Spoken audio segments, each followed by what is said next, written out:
Evet, bir diğer 4 hamlelik mat sorumuza bakalım arkadaşlar. Burada beyaz oynar siyahı 4 hamlede mat yapar.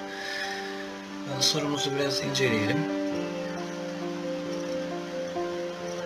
Evet arkadaşlar, beyazların ilk hamlesi vezir H5 gelecektir. Buradan şah çekiliyor.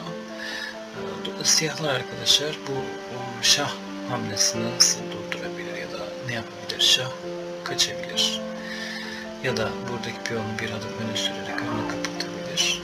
Kaçtığı zamanki hamlenin devamında arkadaşlar piyonu sürdüğümüzde zaten oyun bitmiş olacaktır. Bundan dolayı oyunu biraz uzatalım diye düşünelim. G6 hamlesiyle karşılık veriyor.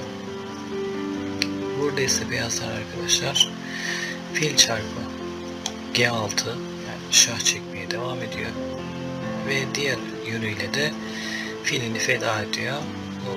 Burada H çarpı G6 ve beyazlar şah çekmeye devam ediyor. Vezir çarpı G6 şah E7 hamlesi geliyor. Yeni bir beklenen hamle arkadaşlar.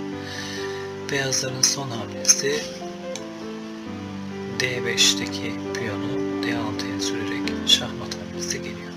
Dediğim gibi arkadaşlar ilk vezirle şah çektiğimizde şah E7 hamlesini yapsaydı zaten bir sonraki piyon hamlemle oyun bitmiş olacaktı ama oyunu biraz uzatırsak zaten kaçınılmaz son dediğimiz olay oluyor. Burada da basit bir 4 hamlelik matımız gerçekleşiyor. Videomuzu beğenmeyi ve kanalımıza abone olmayı unutmayın arkadaşlar.